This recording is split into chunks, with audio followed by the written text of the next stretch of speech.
Subuh itu, Rabu 12 April 2023, matahari belum terang benar.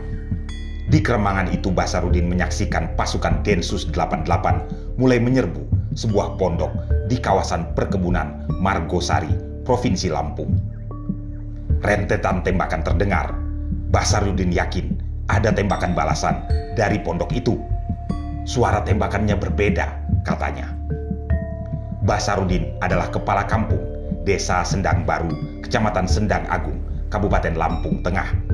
Desanya merupakan desa terdekat dari persembunyian para terduga teroris yang belakangan disebut sebagai Sambada CS.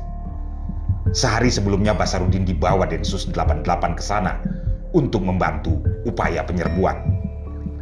Belakangan lagi dalam penyerbuan itu, 2 terduga teroris tewas dan 4 lainnya dibekuk hidup-hidup. Jaringan ini merupakan jaringan Jamaah Islamiyah terafiliasi dengan teroris bom Bali 1 Zulkarnain alias Arif Sunarso alias Daud.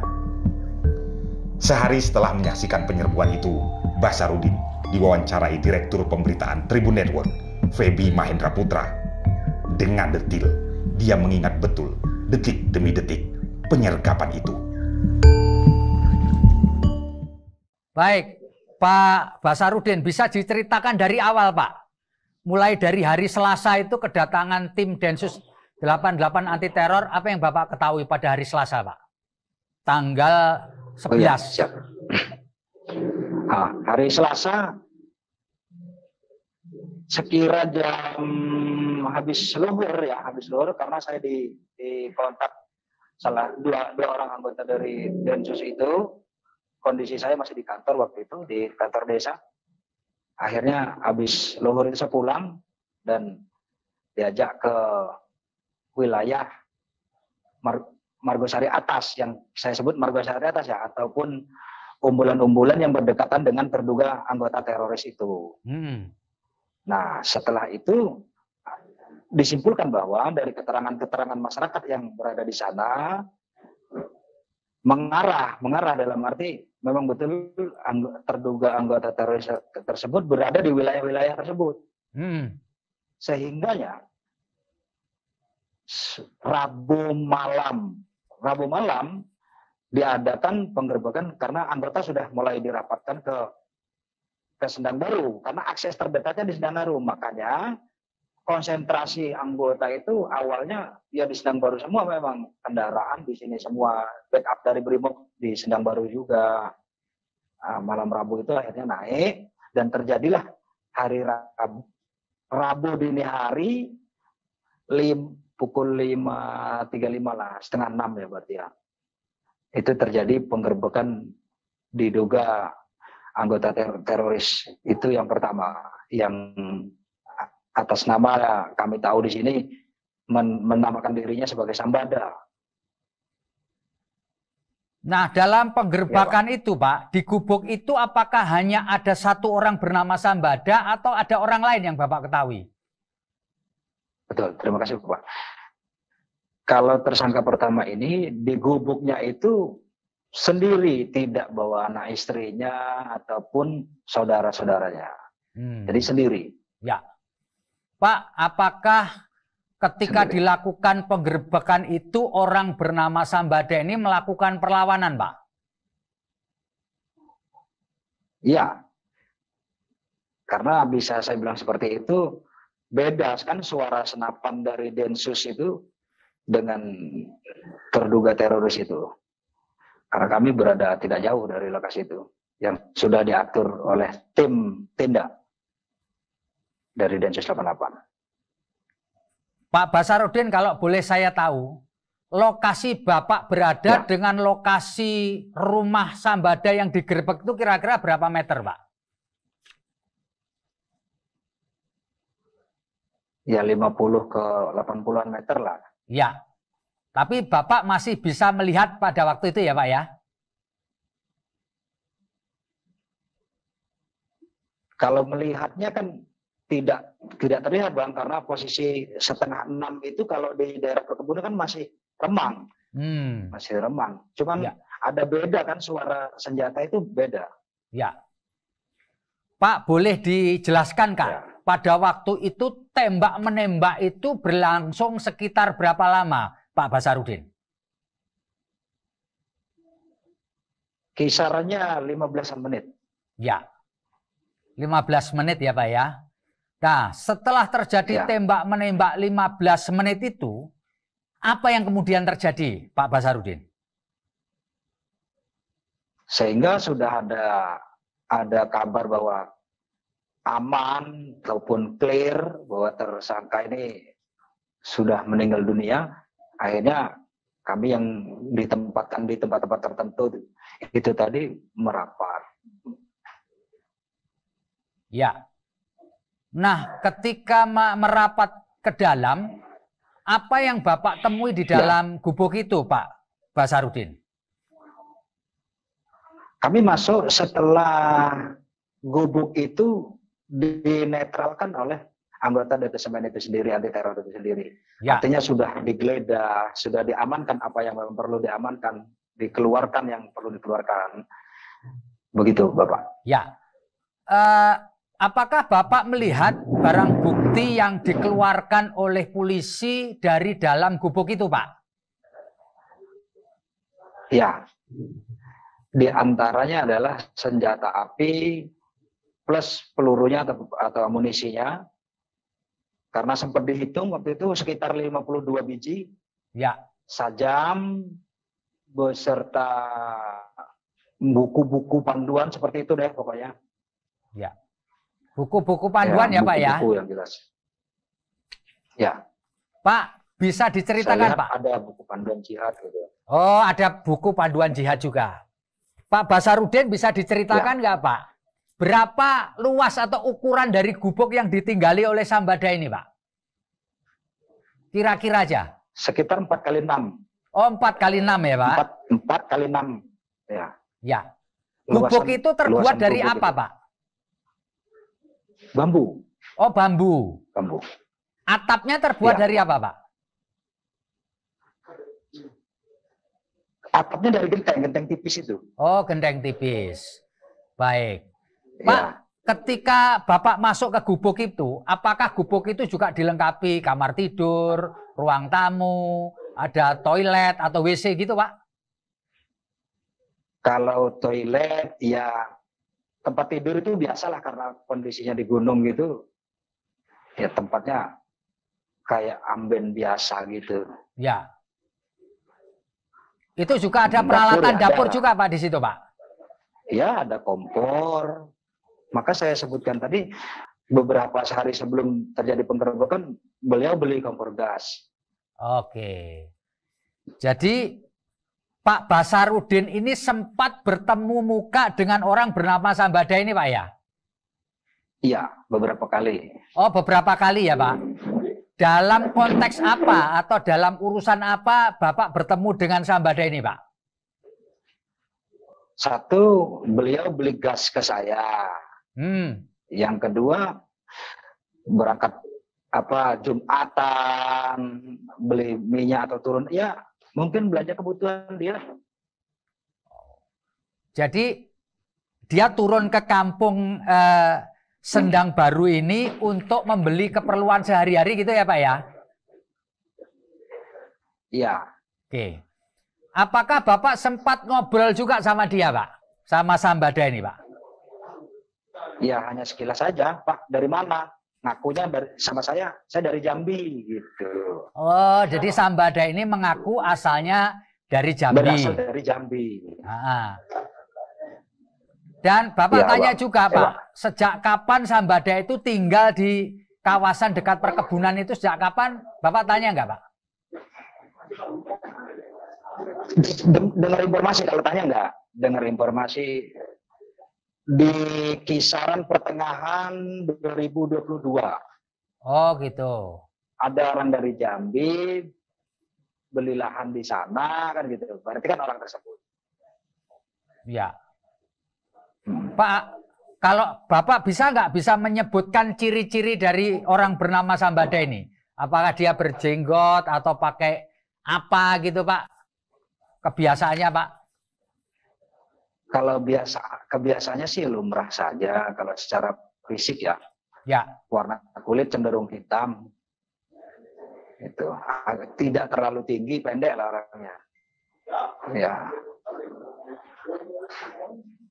Pak Basarudin, sepanjang Bapak ketahui apakah Ya. Sambada ini juga pernah berinteraksi dengan orang lain di kampung Sendang Baru selain Bapak? Ya saya perkirakan dengan masyarakat saya. Dalam arti berinteraksi karena di lingkungan gubuk si Sambada itu adalah banyak dari masyarakat kami dari kampung Sendang Baru itu sendiri yang berkebun di wilayah tersebut. Ya. Jadi dia berinteraksi karena masyarakat Sendang Baru punya kebun di dekat tempat tinggalnya si Sambada ini ya Pak ya? Iya. Oke, Pak. Kalau dilihat dari ciri-ciri orang itu, lalu kemudian perilaku sehari-hari, apakah penduduk setempat sempat menaruh kecurigaan, Pak? Baik. Masyarakat Sendang Baru itu, terutama seperti saya, katakanlah menanam kecurigaan dengan dasar begini. Bicara tidak pernah lama, selalu menggunakan helm dan masker. Begitu. Ketika bertemu dengan masyarakat ataupun melintas di kampung kita. Ya. Gitu. Ya. Pak Basarudin, setelah proses pembergakan tempat tinggalnya Sambada ini, apakah Bapak juga mengikuti kegiatan Densus setelahnya, Pak? Baik. Singkat ceritanya, setelah almarhum Sambada ini dibawa turun di kediaman kami, karena unitnya, ambulannya dan sebagainya sudah di sini semua, di kediaman kami semua. Kemudian pada hari itu juga, masih hari yang sama, tim tindak dari Densus 88 anti teror bergerak menuju yang terduga teroris di lokasi kedua. Ya. Berjauhan dari lokasi yang pertama. Ya. Nah, ya, Bapak. Di tempat kedua itu apa yang terjadi, Pak? Di tempat kedua itu hampir sama kejadiannya dengan yang pertama. Karena terjadi baku tembak juga di situ, perlawanan. Oh, jadi di tempat kedua itu terjadi juga baku tembak ya, Pak?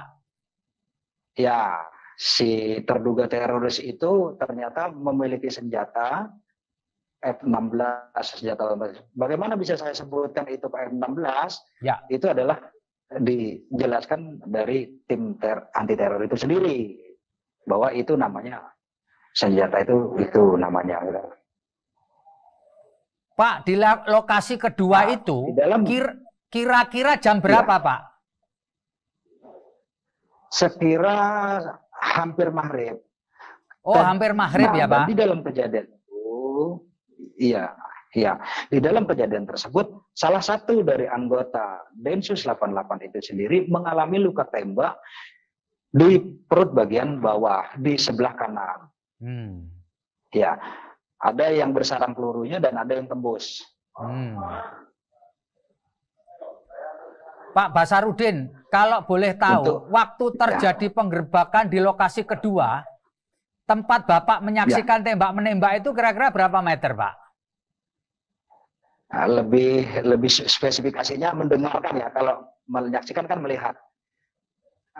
Mendengarkan aksi tembak-menembak itu, karena itu di bawah bukit begini, kami di punggungnya, di punggung bukit, karena jaraknya sekitar adalah 300 meter. Oh, 300 meter ya, Pak ya. 300 meter. Apakah ketika sudah di lokasi tembak-menembak itu, Bapak tahu nama orang-orang yang ditangkap di lokasi kedua itu siapa saja, Pak? Kalau untuk rincinya saya tidak tahu semua, cuman yang untuk almarhum yang tertembak di lokasi kedua itu Zulkifli. Zulkifli ya, Pak ya? Iya. Bapak sempat bertemu dengan Zulkifli nggak, Pak? Iya, bukan bertemu, menyaksikan beliau sudah keadaan meninggal. Oke. Nggak, maksud saya sebelum dia meninggal, apakah Bapak sempat bertemu dengan Zulkifli seperti Bapak bertemu dengan Sambada, Pak? Oh begitu, tidak. Tidak ya? Karena si Zulkifli ini tidak pernah belanja atau berinteraksi dengan warga Sendang Baru, Pak? Kampung Sendang Baru. Iya, iya, betul. Dia tidak pernah berinteraksi ke sana? Tidak pernah. Pak, ketika setelah terjadi baku tembak di lokasi kedua itu, menurut perkiraan Pak Basarudin itu berapa lama, Pak, peristiwa tembak-menembak di lokasi kedua, Pak? Hampir sama sih dengan, ada 20 menit lah. 20 menit ya, Pak ya? Banyak suara, ya. Dan jedanya lama itu. Oke. Pak, ketika setelah selesai tembak-menembak, Pak, apakah Bapak juga ikut masuk ke gubuknya si Zulkifli, Pak? Iya, kami mendekat karena mungkin banyak yang dibutuhkan, dibantu warga-warga juga yang lain. Ya.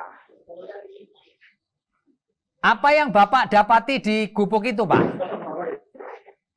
Gubuknya Zulkifli, Pak? Yang kami lihat hasil, yang kami lihat hasil yang dari dikumpulkan oleh tim tindak beserta rekan-rekan pasukan yang lain itu adalah diantaranya itu senjata api, laras panjang, dan ada laras pendek juga, revolver.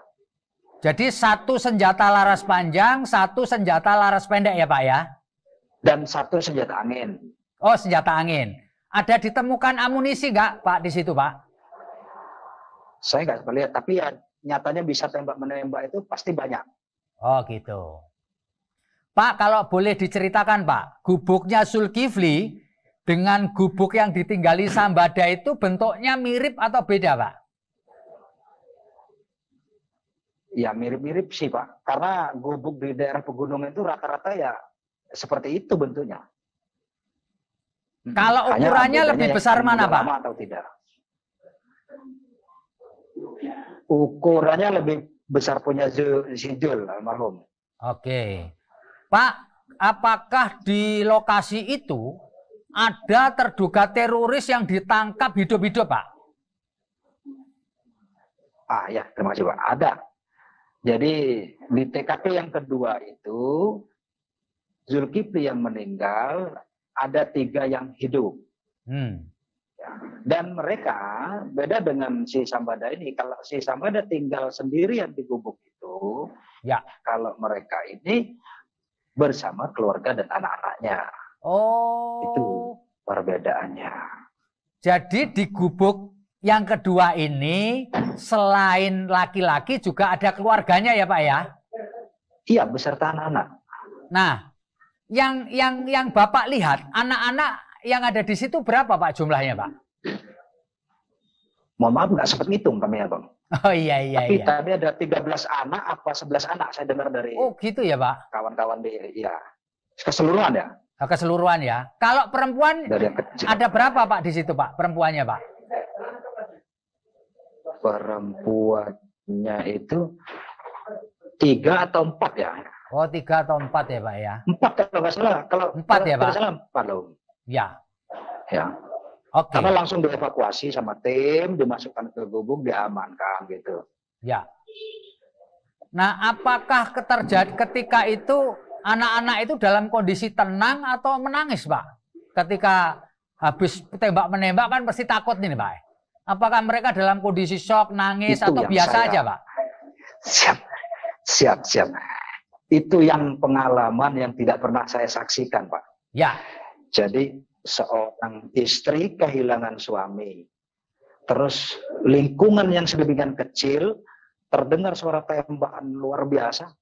Tidak ada kayak stres, trauma, atau sedih saya lihat di situ. Jadi ya, luar biasa. Ini yang saya tidak pernah lihat deh.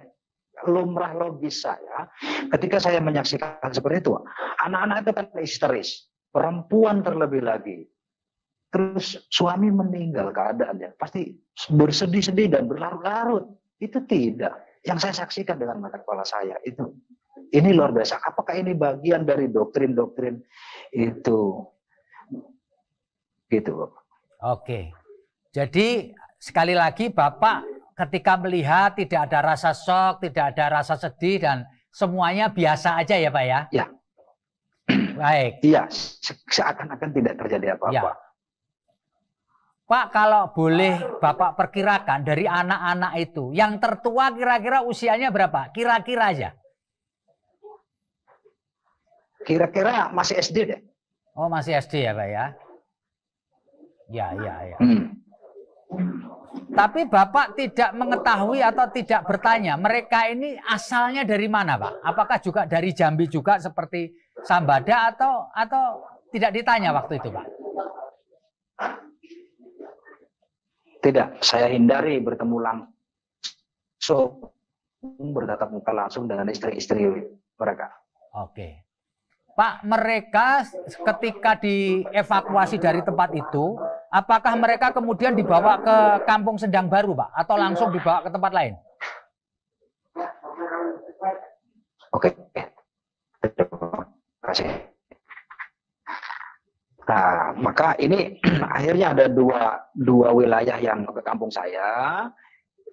Kalau yang kedua ini dibawa semua, termasuk dengan jenazahnya si Jul itu ke kampung Margosari.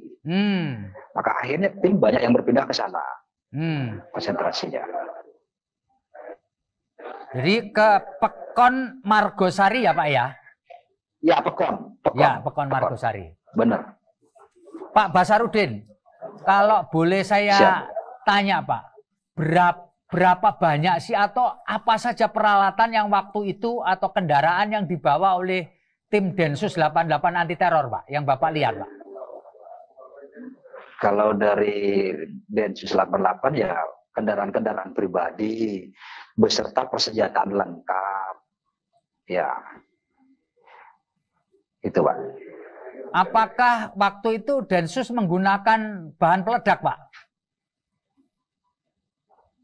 Maksudnya bahan peledak itu gimana? Ya, misalkan gas air mata granat, atau granat gitu, enggak ya? Tidak. Oh, tidak ya, Pak? Jadi ya senpi aja. Oh, senpi saja. Pak, ketika menyaksikan dua kejadian, ya, Rabu dini hari sama Rabu menjelang senja begitu. Apa yang Bapak rasakan, Pak? Ngelihat tembak-menembak begitu. Bapak takut atau biasa aja ini? Iya, kalau bicara takut sangat. Ini padahal bagian kecil. Bagaimana yang di wilayah-wilayah lain ya, yang di Poso dulu. Saya luar biasa. Tapi di sisi lain, ketika nama Polri ini sedang digoyang ya dengan oknum-oknum, tapi ternyata bagian dari Polri, detasemen khususnya, masih sangat luar biasa. Ternyata hebat. Teror yang sedemikian sudah lama diindikasikan ternyata bisa terungkap. Apresiasi buat Polri. Ini yang bagi saya masyarakat supaya paham tidak semuanya Polri itu jelek ya, karena detasemen 88 ini dari Polri. Setahu saya seperti itu, Pak. Ya. Dan kami masyarakat di Sendang Baru sebagai pribadi dan pemerintah juga mengucapkan terima kasih kepada aparat penegak hukum terutama di Densus 88, anggota BRIMOB yang backup kemarin dari Polres-Polres di wilayah-wilayah terdekat, kami berterima kasih. Terus yang selanjutnya juga kepada masyarakat khususnya di kampung saya, berhati-hatilah dalam memilih ideologi. Karena kan ini kan kaitannya dengan ideologi, Bapak. Ya. Kalau saya lihat. Pak, bisa diceritakan Pak, reaksi dari warga Kampung Sendang Baru setelah adanya operasi penangkapan dan penggerbekan teroris di lokasi yang dekat dengan wilayah tempat tinggal mereka ini, apa Pak reaksinya? Terkejut atau shock atau bagaimana ini Pak? Siap ya. Reaksi dari masyarakat, terutama masyarakat saya, lingkungan saya, mereka sempat sampaikan bahwa tidak menyangka dan sangat terkejut bahwa apa yang mereka lihat itu terlepas dari apa yang akan terjadi pada hari ini. Itu Bapak. Oke, jadi mereka cukup terkejut gitu ya Pak? Karena yang dilihat, iya, karena Ya, yang ya. mereka saksikan seperti Sambada itu mungkin masih di batas kewajaran. Beda Ya. dengan halnya dengan apa mungkin dari bagian intel dan sebagainya yang memang sudah tahu lebih jauh dari gerak-gerik serta sejarah langkah-langkahnya. Baik. Gitu. Pak Basarudin, Bapak tadi sempat menyebutkan bahwa Sambada ini juga pernah beribadah ke lokasi Kampung Sendang Baru, betul nggak Pak? Salah satu masjid. Oh, Betul, salah satu masjid masjid di kampung kita. ya? Dan pada waktu itu memang dia sebagai orang yang ingin beribadah ya, warga setempat menganggapnya biasa saja ya Pak ya? Iya, satu karena masjid itu adalah salah satu sarana ibadah yang sifatnya umum.